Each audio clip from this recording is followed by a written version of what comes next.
Welcome to the Gay Buddhist Forum, where teachers from all schools of Buddhism offer their perspectives on the Dharma and its application in modern times, especially for LGBTQI audiences. These talks are offered freely to the world and made possible by appreciative listeners. If you would like to support our efforts to share the Dharma with underserved audiences, please visit gaybuddhist.org. There you can donate, find a list of upcoming speakers, or enjoy many hundreds of these recorded talks dating back to 1996. You know, the GBF, we used to be international, but now we're really global with all this including stuff. And we have a peculiar good karma of if someone just types in gay Buddhist, zap, they get us right away. And so it's a thing. I once talked to a guy who was running a soup kitchen, and I said, "So what's your deal? What's your philosophy?" He was very well educated, and he was running the soup kitchen. He said, "Oh, I'm a servant of the Holy Spirit." I said, "Okay." But transferring that notion, everyone who helps here is sort of a servant of the Dharma. Not to put it in too grandiose terms, but that's in fact the case. They're putting out there to the world the teachings of the Buddha, and it's an honored status. Anyway, that's what I think. But just to refresh our heart's memories of when we have volunteered, I want everyone to just very briefly close your eyes and see yourself taking your seat on your throne of your own personal magic mountain, surveying the realm of your significant experience, and hone in on the times that you have helped, when you've been of service, when you stepped forward, when you did something that you didn't know you could do, that you had the specific skills for a situation that needed them, and you just stepped forward and did it. So take a moment. Also, the experiences that gave you joy.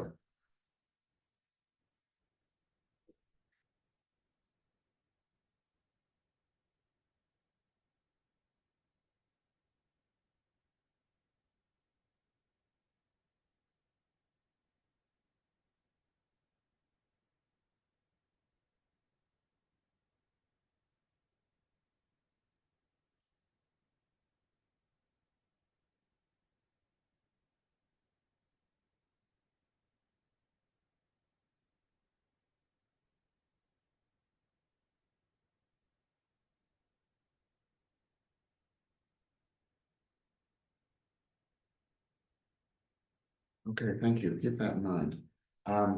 First step. On this roster in the newsletter, there are 23 names. That's a lot. 41 different tasks. That's a lot. There's a lot of doubling up, probably unnecessarily so, but that's the way it stands. And first off, I would like to bring up the newsletter team. You've been an editor. Michael supervises the editors. I've been an editor. Jim Lingle, the designer, cannot be here today. Jack Busby, who convenes the mailings of the newsletter, is in Croatia. And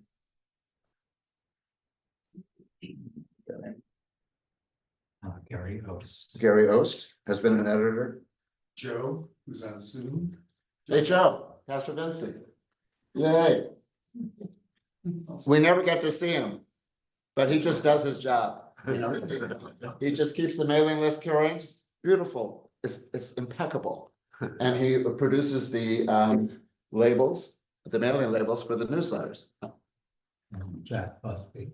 Jack Busby, as I said, is in Croatia. He took it upon himself. This is an interesting leadership model for anyone here. He saw a need and just said, "I'm going to do this." He saw a need for someone to just corral the resources. So we knew in advance that the newsletter will come together and be mailed as we intend. Why don't I just leave my glasses on? Okay, so in the newsletter, for those of all you out there, if you don't know, it goes primarily to prisoners who are extremely appreciative.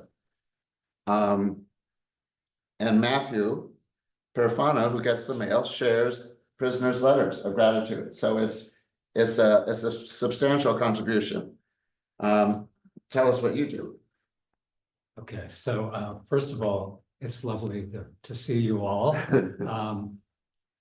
So I coordinate the editors, and just for a little historical context, and I think it bears repeating and acknowledging that for about 14 years, Michael Langdon single-handedly edited the newsletter, and it came out every other month.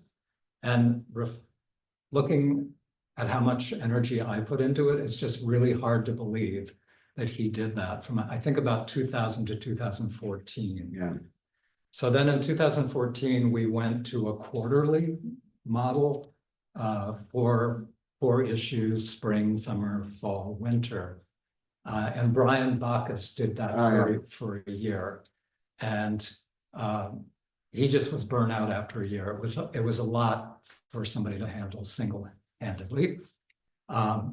So then we came up with a model of a rotational editorship, which would mean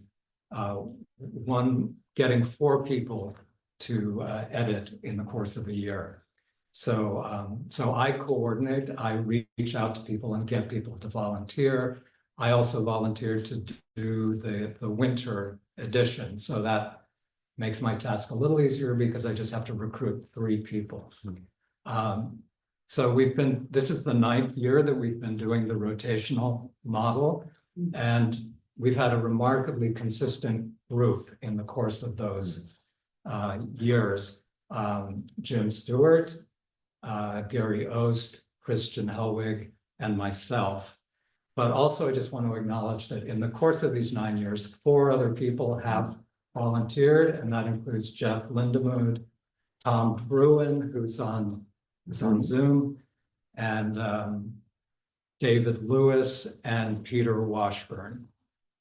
Yeah, so that's what I do, and I think the job requires. I think it's probably useful to have had a trauma background because it requires a certain kind of obsessiveness and hypervigilance, attention to detail. So I think that probably qualifies absolutely. all of us. And I'm going to do it for another year, and I would love to hand the baton on to somebody in 2026. So think about it. It's really a very satisfying job, and you really get to steep yourself in the Dharma, and doing the actual editing, as Jim and Christian knows.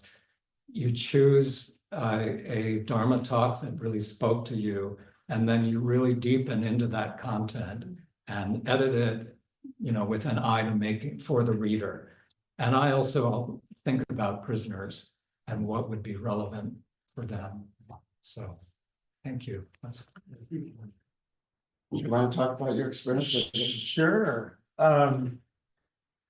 Yeah, I was one of the recruitees of Michael about 3 or 4 years ago, maybe. I'm not sure how many years I've been doing it.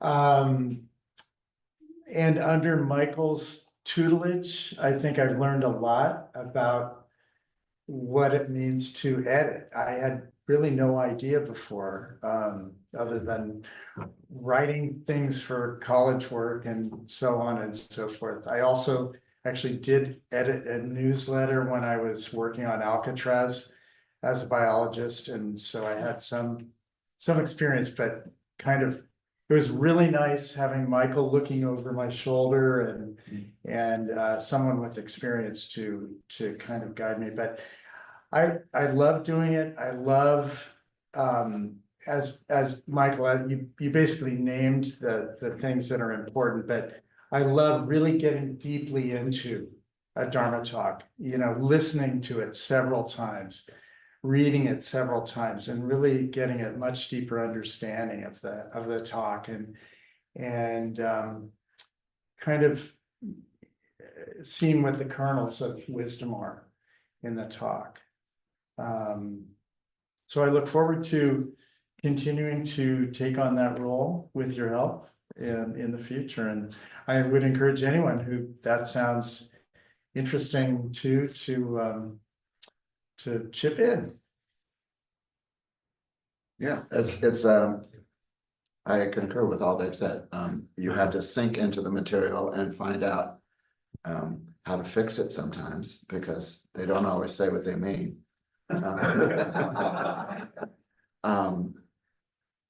Yeah, but it's a privilege to have an excuse to submerge yourself in the material so deeply. Michael is a stern but gracious editor. A lousy proofreader, especially if I've been poring over stuff. It's just these errors are right in your face and you don't see them anyway. So you've been priceless. Well, so I think that's a pretty full report from the newsletter team. Jim is gonna read the first part of the blessing, and then you'll all read the second part, please. May you be free from enmity. May you be free from affliction. May you be free from anxiety. And may you live contentedly. May you love yourself completely and with great kindness, just as you are now, no matter what happens. May you be. Thank you. Thank you. Yeah. Okay, all right. Next team are the hosts. And we've got Richard Azzolini, Cass Brayton, Bob Hamilton, Mark Hoffheimer, Greg James, Jerry Jones, Marcus Perafino, Marcus Rooney, Matthew Perafino, Marcus Rooney, Stephen Dibble, and Tony Wilson. All these gracious guys. So wrap it down. Oh, Yeah, what the hosts do? yeah. Well, I think of us as the anti-mames of the group. We kind of bring the treats and set them out and make sure that there's hot water for tea. Keep an eye out for new people who and give them a welcome to the group. I love nourishing people, so I think that that's what we try to do is take care of people's physical body after our Dharma talks, and what would anybody else like to say? You get to be the bitch with the bowl every day. Yes, that's right. Yes, we do. It's a big part of it. Cass makes the best vegan cookies. No, They taste like they have sugar in them. And this guy. This guy, This guy. Make sure you're here when Richard is the host. Next week. Anybody else? I find it very satisfying. It was my way of finally stop just at showing up and find a way to participate. And it was an easy way in. And we don't expect home baked, you commercial stuff works. Yeah. Don't feel like you have to be Betty Crocker. Trader Joe's. Well, I'm the host today at Safeway. They need a Safeway. I would say for me, this is the first time I've been in a volunteer position here.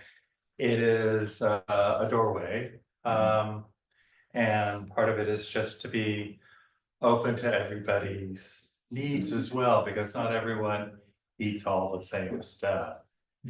But right now, just as an addendum, this is the first volunteer appreciation day I've ever been to, on and off, 20 some years. So this is actually an eye opener to all the mechanism behind the scrim. I thank you. Great. I'd like to say a word. One of the things about our Volunteer Appreciation Day is it is a way of promoting and encouraging volunteerism in the rest of the Sangha. And I just want to say personally, because we're being acknowledged and rewarded a bit, for our service here in the Sangha, but for me personally, I've already gotten the reward from the Sangha, and my service, my volunteerism is just my way of thanking the Sangha for all that it provides in my life. And so I encourage you all, there's plenty to be done. And if you're interested, you only have to do it once every 2 months. Right. That's right. Or be a substitute even, if that's, if that's too frequent. There's always backup in this group, which is just wonderful. And we'll get to the Zoom pretty soon. That's where we need some extra. Yeah. Okay, you may bless us now, please. May you be safe, may you be happy, may you be healthy, may you be content. May you love yourself completely and with great kindness, just as you are now, no matter what happens.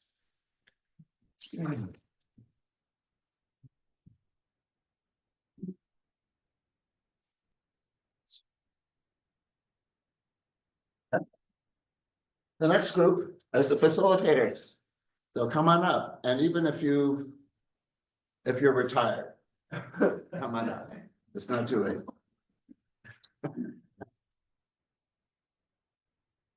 So we got Richard Azzolini, Cass Brayton, Louis Cosmos is not here, George, okay, Jeff. Wait. Let it rip. Talk about, well, what I want to hear is how you guys all. And Jeff inherited the presidency of the board from Michael the week before COVID hit, which shook things up a bit. Tell us a little bit about your adventure, bringing us into the Zoom. Yeah, the week after, I took Michael's seat. Jerry called me up in the evening. I was going out to dinner and he said, the mayor just closed down all the churches and public venues out of precaution. Of course, escalated from there to everybody quarantined. But, you know, I had Zoom already, but it was a big deal to set up a situation that we can see the people online, they can see us. There was some at least visual connection, and Grisha, thank God, said one day, I do this at my school. So we talked about it, and he sent me a list of things that made it work, and sure enough, it worked. You know, we had a few bumps in the road, but it's been a wonderful team effort, and it's been a great thing. Yeah. Yeah, nothing like having professional experience. Yeah, Exactly. We're very blessed with that, and me too. Yeah, I just say about Zoom Hilda position, we call it, is that it looks highly technical and maybe a little bit scary if you've never tried it. But it's really just practicing setting up things and understanding a little bit about the technology. But anybody can do it. So especially if you feel like you're a little bit of a digital nomad, then step up and we can show you how to be a part of it. And I think all the people who've trained to do it, we've definitely like just had them shadow us and learn it, so you don't feel like you're stepping into some weird technology spaceship. It's really a lot of plugs and settings. And it's all written down. Yeah. and there's a video. And beautiful training videos, I mean, it's remarkable. It's, Yeah. yeah. And there's usually at least someone else helping you, Mhm. you know. Are we including facilitators in this group? Is that- Pardon? Facilitators, right? Yes, so I think facilitating is also a great service to the Sangha. It's basically just providing, I think anybody who's been a few times knows what to do. And it's basically just conducting the meeting, going through the steps that are regular to our Sunday gatherings, and introducing our Dharma speaker. Occasionally coming up with a topic for small group discussion, but it's also a very rewarding way to be of service to the Sangha. It's a power position. It's They open the doors and they lock them up again. They're the sort of producers of the whole morning. Yeah, And- create the container, Right, yeah. plug in the water, it's, yeah. And you get to see people when they meditate, and Yeah. everyone is beautiful when they're meditating, it's just a miracle. Um, And we're one of the few sanghas that have a hybrid where we do Zoom and meet in person. So we should be proud that we're able to offer. Oh, it's a miracle. Great good fortune. Anything else? Okay, well, thank you very much, and yes, please. May you be well, safe, and peaceful. May you be free from the suffering of fear, anger, and ill will. May you find forgiveness for the inevitable harms we bring to one another. May you cultivate loving kindness, passion, sympathetic joy, and equanimity. May you live in peace and harmony with all beings. May you love yourself completely and with great kindness, just as you are now, no matter what happens. Thank you.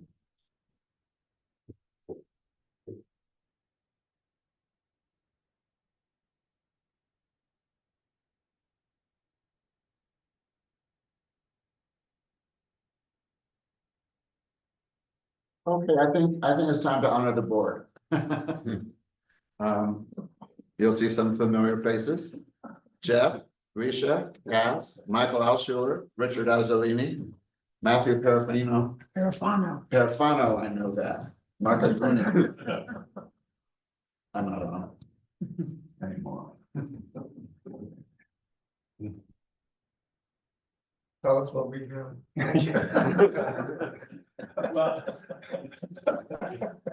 Well, it's incredibly interesting. I mean, coming here as somebody who's not involved in the organization, you come and it's a wonderful place to be. I think what we do is it's like incredibly important. I mean, when you look at the world today, I think it's pretty obvious that if people were living more mindfully, more intentionally, with a greater self-awareness, that's exactly that's the most important thing that could happen in the world right now, I think. And that's what this Sangha is all about. And the fact that it's so accessible and so dynamic and has been continuing for decades is just extraordinary for a nonprofit that is not run by any professional nonprofit people. And it's kind of like, you come here and you can kind of compare it to like an iceberg, what you see above the water when you come here and have the incredible experience that we are able to enjoy here. It's great, but what supports it is what's underneath the water, which is like 10 times as consequential. I mean, it's a board, it's a nonprofit, but it's an organization that needs to be attended to as if it were almost a professional organization. And the fact that the expertise has been available and everybody contributes and makes it happen, and at the board level to make sure that everything is working in an order and continuing. The fact that it's been going on so long and this board is doing such a good job. I mean, No, I'm kind of like this is my last year on the board, but it's very impressive. So and to be able, everybody's got certain skills. And if you're lucky to have some skill that could be helpful, and sometimes you don't really know what that skill might be. Me, I have a background as a lawyer, so my skill that I bring is to say, usually bad news, or this has to be rewritten, or this is too old, and we need to, it's kind of like, but it's just a pleasure to be able to contribute. I mean, to be able to participate and enjoy the community as we sit together is extraordinary, but to be able to be part of it, yes, there's gratification in being served in service and being able to contribute and enjoy that is a great experience. So y'all should consider it. We have some former board members in the audience. Could you raise your hand, please?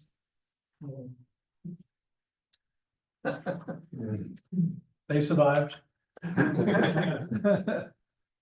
It's amazing, the board is like a microcosm of this organization, and that there are some incredibly brilliant people from in here somehow. Came like these.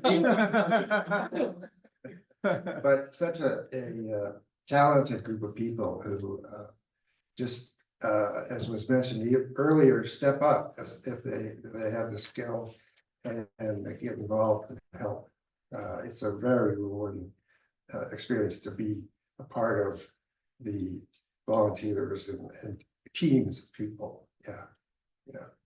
And also facilitate, we offer something, we're a non-denominational Buddhist group. We don't descend from a particular lineage.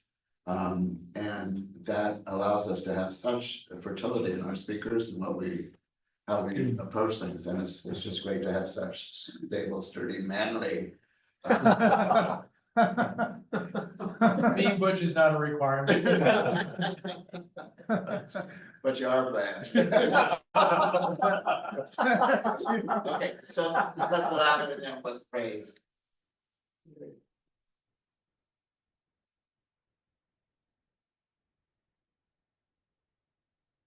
Well, let's all say it then. I don't know. Number 3. Number 4. Number 4. May you be free from pain and sorrow.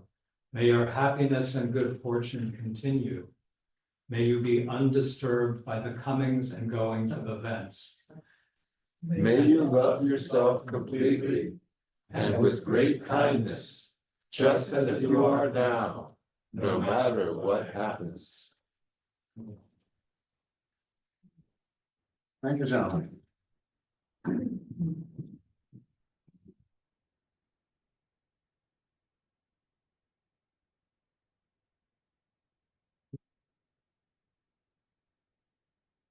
I want Matthew. You? Yeah.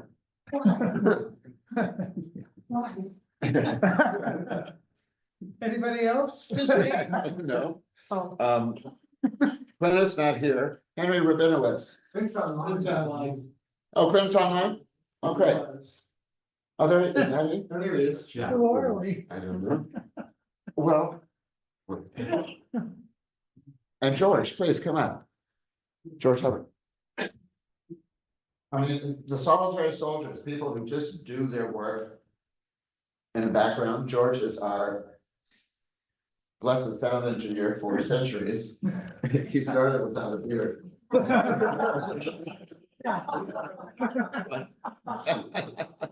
But Matthew handles all these communications. You got weekly announcements. Oh, right, okay. Okay. I do, yeah. Henry's our website guy. Look at that cute face. He's a professional. You know, it's just unbelievable. George, tell us, is Tom Bruin? Where's Tom Bruin? Hey, Tom, I want you guys to tell us what all you've been cooking up in the archives. You redid things, didn't you? Yeah. Want me to go first, Tom? We can't do that. I don't want to follow you, George. You're a tough act to follow because of all the stuff.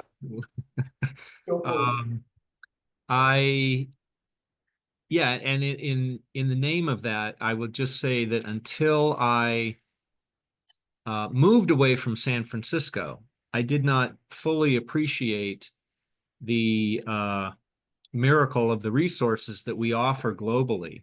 You know, like all the talks, like I wouldn't have anything to work on with these talks and doing the podcast and everything, were it not for the long-standing efforts of George, who, you know, protected and kept this archive of talks for, you know, since the beginning, and has scoured and resurrected old talks. And so everything that I have to work with is the result of, the Zoom Hildas and the people who handle the recordings and the technical stuff there and the work of George.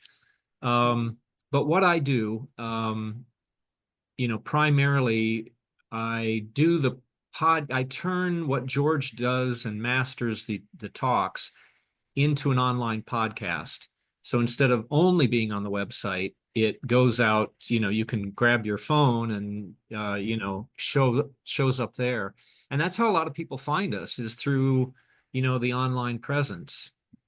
So I do that. And then just recently, if you've been looking at the emails that go out, we started taking all of the audio or the video recordings since the benefits of the pandemic have come to light, and that is that we've been recording stuff. I think it's really a wonderful benefit, the silver lining.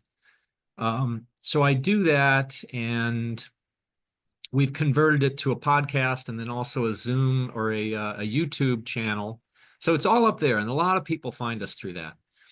I also do the Facebook page. I manage the Facebook page, and I put stuff up there, including little snippets. I try to find a little 60-second clip in each talk that particularly speaks to what the speaker's trying to convey. I put that up. I manage the Google group, our online announcement list and quasi discussion forum. And we used to have a lot of discussions on there, but it's really everybody's minding their own business now. And that too was a result of, George had set it up on Yahoo, and then Yahoo decided they were going to turn that feature off. So I took it over from George, and now it's on Google Groups. What else do I do? You started to resurrect old talks. Didn't you just, so like Friday, you sent one? Yeah, again, that was something that George found. And Okay. so, and lo and behold, I was listening to one of these from 1996, and Clint Sider was the facilitator. Very distinctive voice. So I think Clint has probably has worn many hats, many hats over the years. So yeah, I think that's, well, the other thing I want to say is, if all you do is come and participate from a chair and donate, it's more than just keeping that running so that you can sit there. It's this amazing outreach of the Dharma, the spreading of the Dharma to people all over the world. And we're one of the few who does that with an orientation towards LGBT messaging and making the Dharma salient to people in our community worldwide.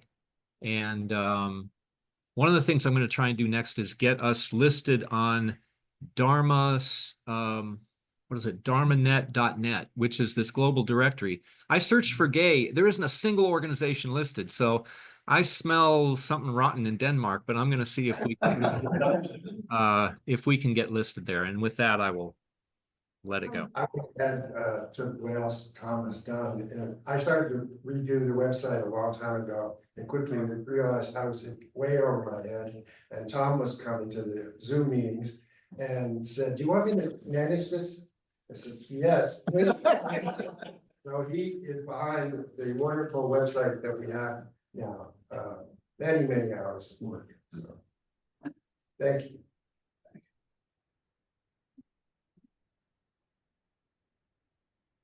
You want to add to that, George? Sure,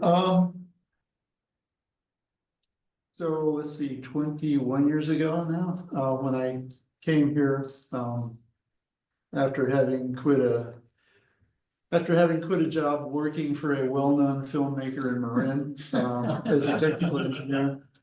And showed up, I was also coming off the relationship from hell and needed a sense of safe community. So showed up here and saw that they were recording the talks with a quaint setup of a dual well cassette machine and a Radio Shack mixer and a couple of microphones.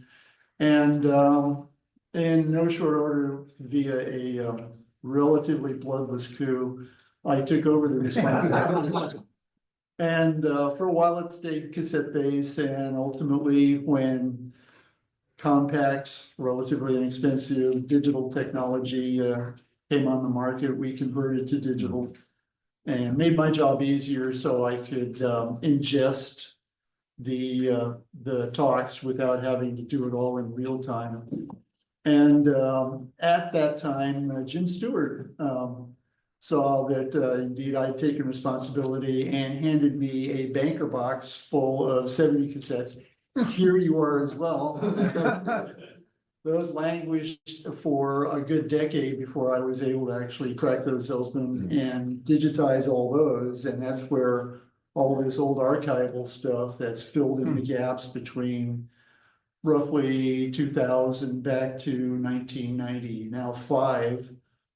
We also discovered a handful of talks sitting at the Gay History Archive that they, through some efforts on the part of Cass, managed to turn loose so I could digitize those. And that's what's recently been showing up. There are 2 talks that are online. There's another 3rd one as well that will fill in the very beginning of the archive, 1995 to 1996.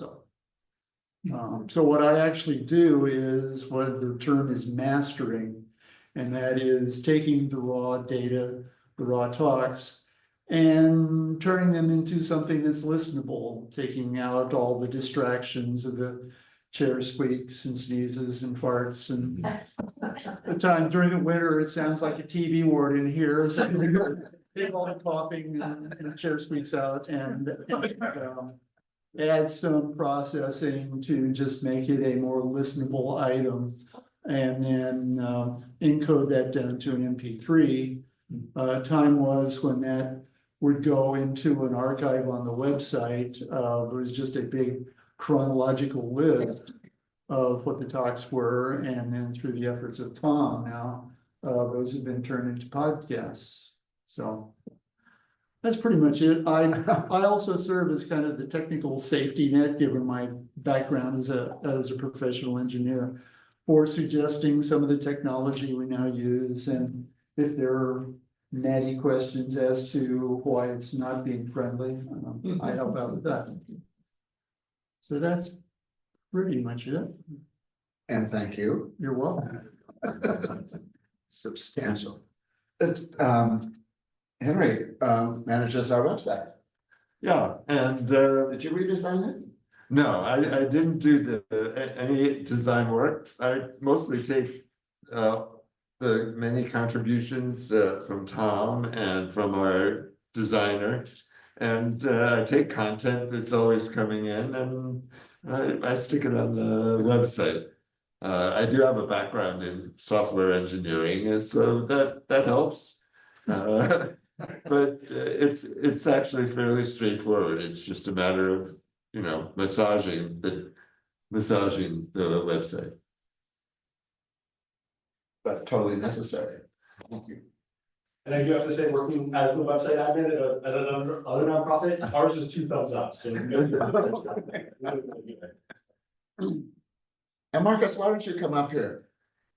On the roster here, you appear 3 times. Now, this is an example of a kid who shows up and says, let me help, you know, you guys are old. Yeah, You're on the board.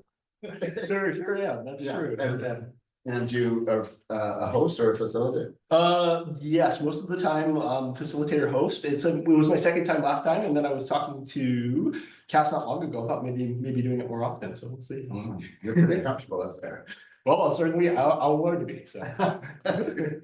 Well, aren't they all fabulous? I mean- Marcus is also on the board. Oh, yes, I knew there was something. You're on this. And I'm not doing that. And is So I it- send out the announcements weekly, and Wednesday and Sunday Sangha announcements, yeah.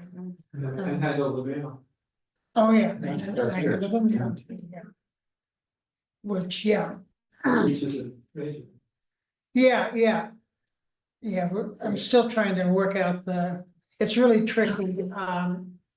when we send the newsletter out to correctional facilities, there are all sorts of rules and regulations, and we get a lot of our newsletters sent back because they don't. So I'm getting a kind of a sense of, of which states, what the regulations are, so that we can ensure that the inmates don't fall through the cracks, and that we do everything that we possibly can to make sure that the newsletter gets into their hands.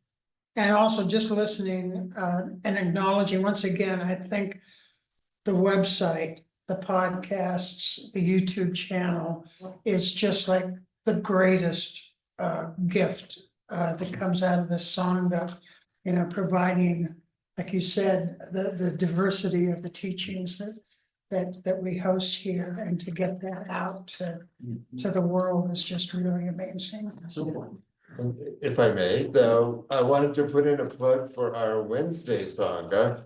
Every Wednesday night, a group of us gather informally. We meditate, we check in and update each other about our lives, and then we usually have been reading some books together also, and we talk about those. That anybody is welcome to join us, and you can join on a drop-in basis. You don't have to commit yourself to anything. Was it time and location? Location, Zoom. Time is 7:30 p.m. Wednesday night. Same link as Sundays. So yeah, exactly the same link. And Matthew will remind you. Yeah, I only missed one Wednesday so far in my career, announcements, sending out announcements. Is Clint online? Is he on board? Yes, he is. He's in the X squared. Hey, Clint. Clint has been the sponsor of our dinner program of Larkin Street for runaway kids once a month. And it got suspended during COVID, but now he's making arrangements with a difficult new executive director who doesn't know who we are. But he will prevail because he is Clint and he believes in this project. And tell us how it came about. Well, I just want to say I have been trying to. I'm very disappointed with the contact person I've been working with at Larkin Street, a young man, who wasn't around when we were doing the dinners before COVID, and I explained it, and I said, there should be a record of our service there for 9 years. We want to do it again, and he just ghosted me after that. So I'm going to have to see if I can go do an in run around him and find somebody else I could talk to, because he just refuses to respond to my emails or phone messages. I don't know whether he's got some issue with the gay thing or not. But that's where we are right now, is where everything's up in the air. I'd like to have it happen. It may or may not happen. I will see if I can push this further, but right now there's nothing definite. Can you tell us about the experience of doing the homemade meals once a month? Oh, it was great. Actually, I'm trying to do some math in my head. We were doing meals for about 25 years, because before we did Larkin Street for 9 years, but we did meals for Hamilton Family Center, before that, for the other, whatever the math is, years. And once a month, we draw up a menu of main course, side course, salad, and dessert. And we made everything from scratch. It was all comfort food. I mean, we tried to be vegetarian for a while, and they would not have that at all. So we just got what we thought would please the people there. And the shelters were great. The Larkin Street Center was a shelter for young people. I think the cutoff age was 22 years. And they take really good care of these young people, but they have a limited budget, so the meals are very simple. So we would try to do like comfort food meals, like pasta dishes and meatloaves and pies and cakes and cobblers and all these fancy side dishes. And every Thanksgiving we would have a pre-Thanksgiving feast that was always above and beyond that. I found it very rewarding. And I know that the people who were on the crew, I'm sure they would back me up and saying it was very rewarding for them too. I just fell in love with the kids that we worked with. They were very appreciative and all full of this young energy. And it was a lovely experience. And I felt very sad when we had to shut it down because of COVID. So hopefully, there's still a chance we can make it happen again. I just have to find somebody else to work with rather than this person who doesn't want to work with me. That's where you are right now. Thank you. I bet you will prevail. Well, you have more confidence in my abilities than I have, but thank you. And Clint, for your, 25 years, 30 years of service to this community? Hello, are you the long-term volunteer? You have to realize I started when I was 12, so. Oh, yeah. That makes it possible, yeah. Yeah, he also makes muffins once a week at some ungodly hour in the morning on Green Gulch. San Francisco, that's Well, that's another disappointment because I did that too. I was the head muffin maker for the Zen Center. COVID shut that down too, and I called up several times that you're gonna start it up again. I said no, we're done with muffins. So I'm a little lost. I'm a little lost ship at sea, trying to find a harbor that I can lay anchor at. But so far, I'm not very successfully. You could be a host and bring your muffins here. I could. I've made an egregious oversight. Richard Azzolina and Jerry, please come up. These are, Richard does so many things, but he makes the retreats happen. Well, we also have Barry and Matthew. Yeah, Michael, come on this side of the house. Other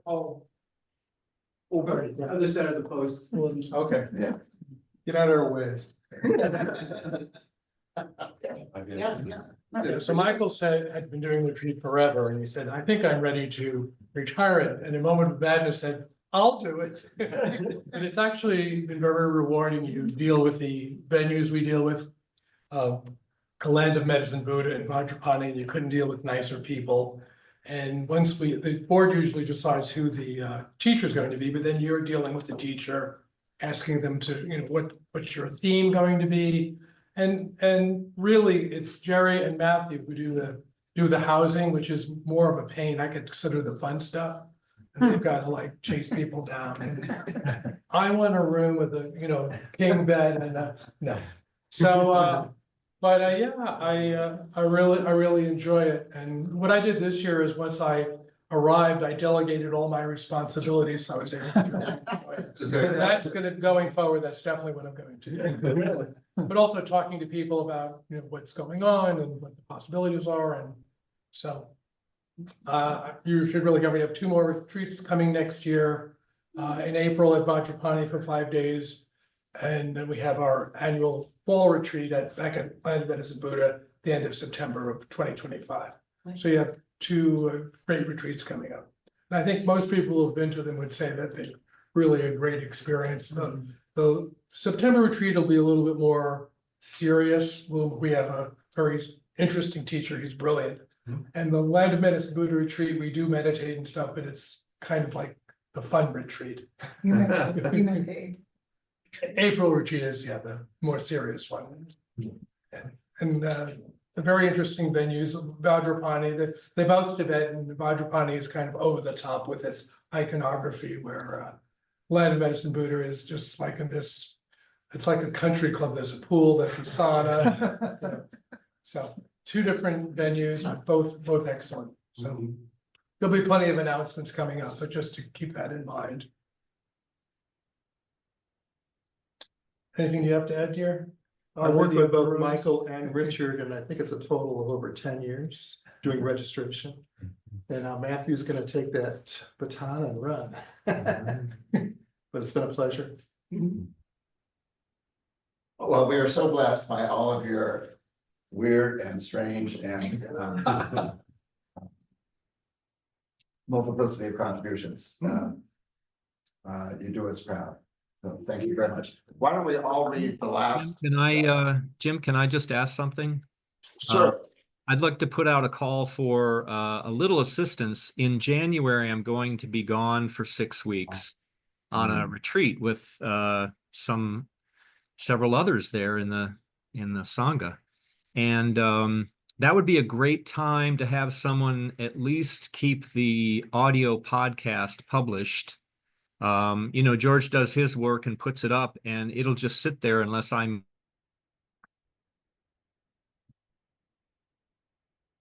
and so it would be great to have someone who might just want to learn how to do that. It's really easy. For those 4 or 5 weeks that we actually have talks, you wouldn't even have to like summarize the talk or anything like that. It's just a matter of you know, getting it up there and a couple of other steps. So between now and the end of the year, between now and the end of December would be a great time to sort of learn that if you're up for it. And as you can tell, it's something that can be done completely remote.